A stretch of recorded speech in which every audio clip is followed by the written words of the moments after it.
Fala meu terceiro, Rafael aqui falando, tá? Tô aqui na página 521 do nosso livro. A gente vai falar aqui sobre geometria molecular, tá? Vou usar aqui um livro do segundo ano também, porque ele tem bons resumos, tá? Aí você pode dar um print aí, você pode transcrever essas informações aí para uma folha de papel que você vai deixar dentro do seu livro, aí é com você, tá bom? Ou então fica somente registrado aqui no vídeo e você assiste depois com mais calma. Então, a geometria molecular significa o seguinte, né? Significa não, consiste no seguinte. A minha molécula, ela vai ter uma estrutura, né? Ela vai ter uma forma ali como os átomos estão dispersos no universo, tá? Você pega, por exemplo, sal de cozinha, né? Que é aquele sal fino. Tu vê que aquele sal ele é fininho, você coloca ele muito em copo d'água ali, a um ponto em que não vai solubilizar tudo, tu aquece ele, vai solubilizar, né? Porque quando você aumentar a temperatura, o líquido ele vai conseguir, né? O nosso solvente ele vai conseguir dispersar todo aquele sal. E aí depois você resfria essa solução para você ver o que acontece. Você vai ver que o sal ele vai voltar para o estado sólido, só que ele vai voltar na forma de um cristal, ele vai voltar com um arranjo diferente. Então estou falando para você que você vai ter um sal fino, que quando solubilizado em água, né, quando você elevar a temperatura, ele vai se dissipar na água, e quando você resfriar, ele vai voltar, só que como um cristal, ele não vai mais voltar na mesma forma. Por quê? Porque a gente vai mexer ali em como os átomos estão distribuídos. Tá bom? Então a minha molécula, importante você saber, é que ela possui uma geometria específica, tá? E o que a gente vai ver aqui são os tipos de geometria. E nesse ponto aqui, vou pegar o livro do segundão aqui para vocês, ó, pra vocês darem uma olhada. Porque esse aqui é o resumo ao qual eu estava me referindo, tá? E a gente vai dando uma olhadinha aqui nas outras imagens, tá bom? Então olha só, eu vou ter aqui, ó, número de átomos, tá? Então tem moléculas aqui com 2 átomos, com 3 átomos, com 4 átomos e com 5, tá bom? Aqui nessa coluna tá me dizendo se eu tenho pares de elétrons livres ou não no meu átomo central, tá?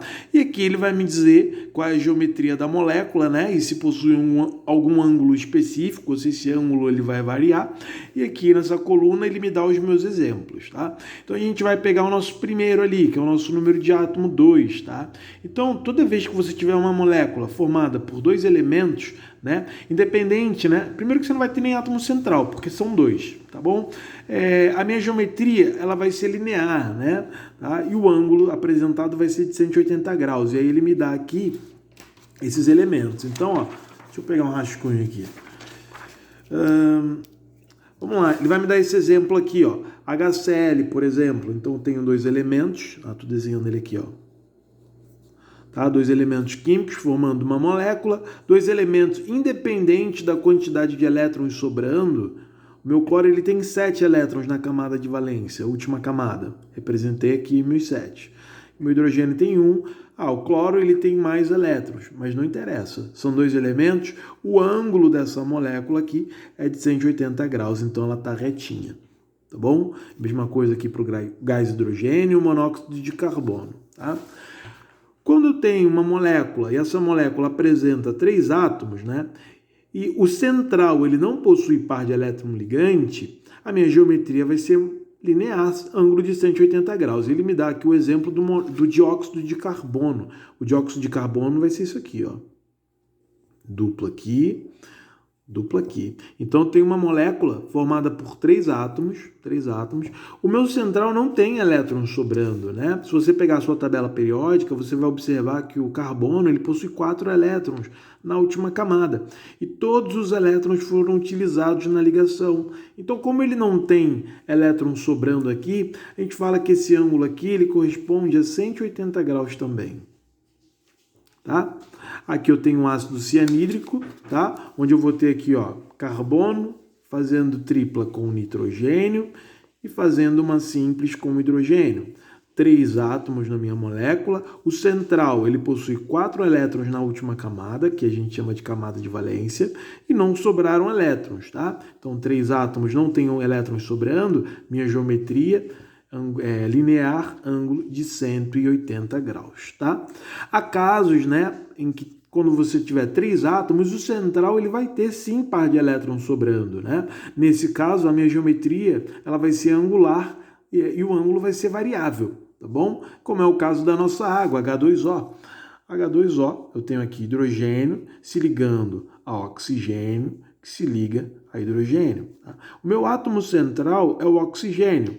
E o oxigênio, na última camada, na camada de valência, ele possui 6 elétrons. 1, 2. Ou seja, ele tem mais 4. Então, ele tem aqui, ó, elétrons que ele utilizou para se ligar com hidrogênio, mas sobraram 2 pares, tá vendo? Quando sobram 2 pares, eu digo aqui que o meu ângulo, que a minha geometria é angular.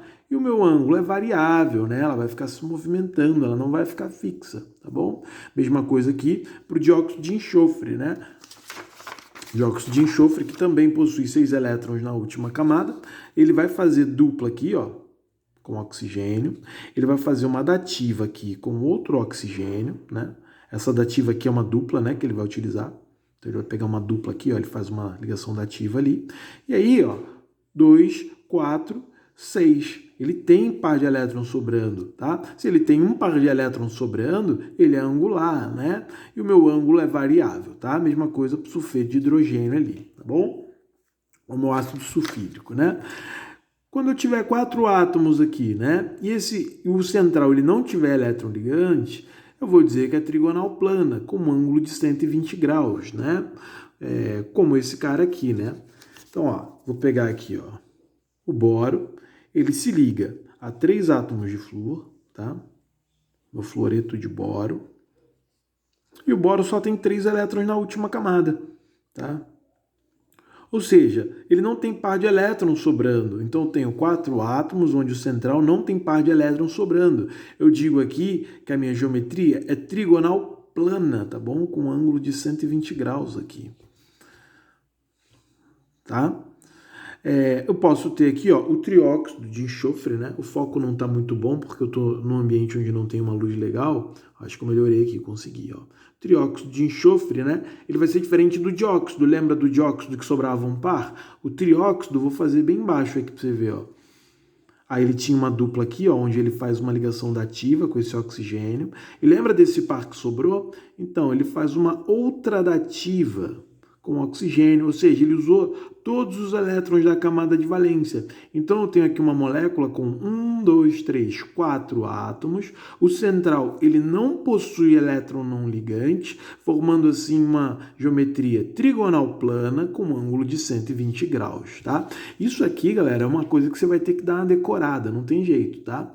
2 átomos, sempre linear, 180. 3, quando o central não tiver elétron disponível, linear, ângulo de 180 graus, e assim sucessivamente, tá bom? Tô falando bem pausadamente, bem devagar. Se você não entendeu, você faz um pause, você volta e reassiste o vídeo, retoma aí, tá? Mas eu acredito que seja bem tranquilo. O mais enjoadinho é você dar uma decorada nisso, tá? Bom, agora aqui falando da minha molécula, que possui 4 átomos, tá? E o meu central, ele vai ter par de elétron disponível. Esse ângulo, essa geometria vai ser piramidal e o ângulo vai ser variável, tá bom? Então, por exemplo, eu tenho aqui, ó, NH3. O nitrogênio, ele possui 5 elétrons na camada de valência aqui, ó, tá? E aí eu vou formar uma molécula de NH3. E aí eu vejo que o central, cara, ele tem par de elétron não ligante aqui, tá? Então ele vai ser o quê? Piramidal, tá? E o ângulo vai ser variável, então ele vai ser piramidal variável, tá? Mesma coisa aqui pro pH3 aqui, tá bom? E o meu último aqui, você tem 5 átomos, né, independente do central ter ou não ligantes, aqui para nós, alunos do terceirão, tá? Ele vai ser tetraédrico, tá bom? Com ângulo de 109 e 28, tá? Como uma molécula de metano, por exemplo, onde vai ser CH4. Vou dar só uma corridinha aqui, porque senão vai ficar muito extenso também. Não vou fazer todas as moléculas, mas vai ficar bem claro para você aí, ó. Ó, o meu central, ele não possui elétron, independente de possuir também, né? Você tem 5 átomos aqui, né? 4 hidrogênios e um carbono, né? Ele vai ficar assim, ó. Tá? E aí o nosso ângulo aqui vai ser de 109 graus e 28, tá? Isso aqui é um tetraedro, tá bom? Molécula do metano, muito usada, né? Ainda mais quando a gente fala de orgânica, a gente acaba falando muito disso aqui, né? relação carbono-hidrogênio, tá? Então, qual é a geometria aí do meu metano, né? Carbono-hidrogênio? 109 graus e 28, tá bom? Aqui embaixo, né, ele vai falar sobre polaridade. Deixa eu só voltar aqui para o seu livro. É importante você ir encontrando essas informações aqui, tá? Então, no seu livro, você vê que ele já não dá aquela tabelinha, né? Espero que você esteja acompanhando aí, ó. Você vai ver que ele apresenta para você um pouquinho diferente, uma tabelinha um pouquinho diferente, mas é a mesma coisa, né? E ele vai lançando para você os exemplos também, tá? Aí aqui ele vai falar sobre a polaridade das ligações químicas e moleculares, tá? Polaridade da ligação, pô, tranquilo, tá? Mas deixa eu voltar aqui pro meu livro do segundo, porque eu acho que ele vem mais pausadamente, tá? Só quero mostrar para você ali no seu livro onde estão as informações, mas o conteúdo é o mesmo. Só que aqui ele apresenta de uma forma mais lenta, vamos dizer assim, bem divididinha, né? O seu ali ele está mais englobando tudo de uma vez só, tá? Então a minha ligação ela pode ter uma polaridade, ela pode ser polar ou apolar, tá? E aqui a gente vai justificar por que o óleo não se mistura com água, por exemplo, né? Porque eu tenho um componente orgânico ali que não vai conseguir interagir com água, né? Isso está relacionado à polaridade. O óleo ficar em cima e a água embaixo está relacionado à densidade, né? Mas o fato pelo qual essas duas substâncias não se misturam está ligado à polaridade das minhas moléculas, tá bom? E aí eu vou ter polaridade de ligação e polaridade de molécula, que serão coisas distintas, tá? Vamos ver aqui a polaridade da minha ligação, né? Então eu vou ter uma molécula onde os elementos eles estarão ligados, né? Eu posso ter dois casos. Tá? Não, antes disso, vamos falar da iônica. A ligação iônica, ela sempre vai ser polar, tá? Por quê? Porque ela vai possuir um polo, tá? Pegando aqui uma ligação iônica, ó, vou pegar um cloreto de sódio, onde eu tenho cloro e eu tenho o meu sódio, tá bom?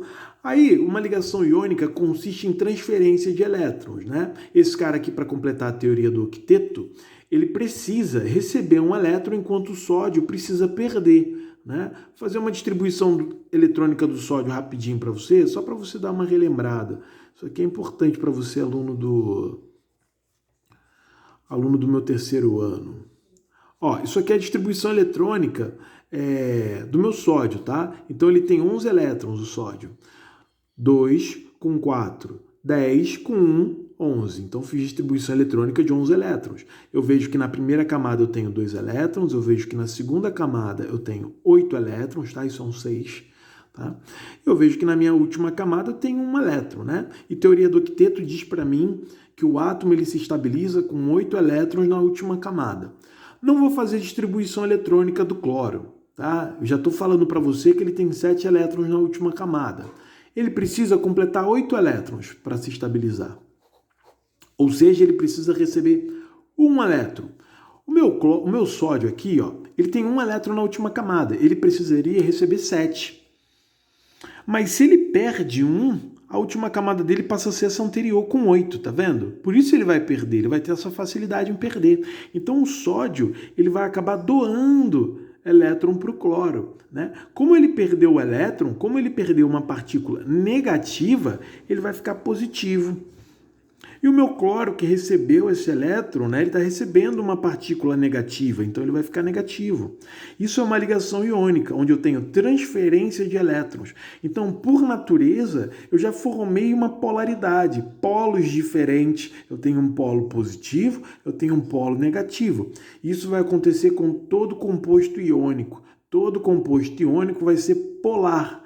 Por quê? Porque um perdeu a carga negativa e o outro recebeu essa carga, como se fosse uma pilha, né? Então você tem um polo positivo e um polo negativo. Então você já grava aí. Falou em composto iônico, cara, falou em composto iônico, a molécula é polar.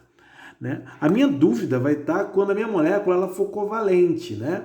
Covalente consiste em compartilhar elétrons, né? Então, nos dois casos ali, os elementos ali da minha molécula, ambos precisam receber, então eles acabam dividindo, tá bom? E como é que você vai saber quando o cara ele é polar ou apolar? Muito fácil, né? Então ele me dá aqui o exemplo do gás bromo. Primeiro, né, até antes de ir para o gás bromo, né, uma coisa que você vai precisar da sua tabelinha lá de eletronegatividade, né, onde você tem o Fonckel, Brisk, pH. Não sei se você está lembrado dele, né? Se você não tiver, lembre agora. Né? Isso aqui é o aumento de eletronegatividade, né? Fonckel, Brisk, pH, flúor, oxigênio, nitrogênio, cloro, bromo, iodo, enxofre, carbono, fósforo e hidrogênio, onde o meu flúor é o mais eletronegativo e o meu hidrogênio é o menos eletronegativo. O que isso significa, né? Eletronegatividade é a capacidade que o elemento tem de atrair elétron para si. O cara que atrai muito elétron para si, ele é muito eletronegativo. O cara que atrai pouco, ele é pouco eletronegativo. Então eu tenho aqui o meu bromo, né? O meu gás bromo. E aí eu quero saber aqui quem é mais eletronegativo, bromo ou bromo? Aí você vai falar, a eletronegatividade é a mesma, é igual, né? Esse bromo aqui está puxando elétron com a mesma intensidade que esse bromo aqui. Né? Ou seja, esses vetores aqui eles estão se anulando. Ninguém é mais eletronegativo, ou seja, ninguém está mais positivo e ninguém está mais negativo. Então essa minha molécula ela é apolar. Diferente, por exemplo, do meu ácido fluorídrico, onde eu tenho hidrogênio ligado a flúor, né? Onde eu tenho o hidrogênio muito eletronegativo e o flúor, né? Que é o menor ali, né? O mais fraco na minha faixa de eletronegatividade. Ou seja, esse cara ele está atraindo muito elétron do hidrogênio para ele. Então a gente vai falar que esse cara aqui ele está parcialmente negativo. Ele está atraindo muito esse elétron. Por quê? Porque ele é muito forte. Então está indo nesse sentido o elétron. Se esse cara está parcialmente negativo porque está atraindo o elétron, eu posso dizer que o hidrogênio está parcialmente positivo, porque ele está perdendo esse elétron. Então olha só o que eu fiz. Ó. Eu acabei formando polos distintos, né? Minha mão está tremendo um pouco. Desculpa. Eu formei polos distintos. Ou seja, essa minha ligação aqui, ela é polar. Então, ó, ligação iônica, sempre polar. Grava isso. Quando for covalente, se forem os mesmos elementos, vai ser apolar. Se forem elementos distintos, vai ser polar. Tá bom? Então, o ácido fluorídrico é polar, porque você vai ter uma diferença de eletronegatividade. Tá? Tranquilo, né? Deixa eu dar uma virada aqui para ver o que mais ele... é que ele já te dá o Fonckel, Brisk, pH para você pode dar um seu print aí, tá? E aqui ele vai falar, ele está dando um exemplo aqui do ácido clorídrico, né? Eu usei ali no nosso exemplo o ácido fluorídrico. E deixa eu achar isso aqui para você. Ó, aqui ele vai falar da polaridade da ligação iônica, né? Você já pode fazer uma observação aqui, né? Porque ele acaba não afirmando tanto assim, né? Mas você já pode botar aqui, ó, sempre polar. Né? E a ligação covalente? Vai depender da eletronegatividade, né? Onde ele está falando aqui. E ele lança a eletronegatividade para você com valores, né? De uma forma numérica, tá? Mas se você decorar o seu Fonckel, Brisk, pH, vai dar tudo certo. Então você pode escrever o Fonckel, Brisk, pH aqui.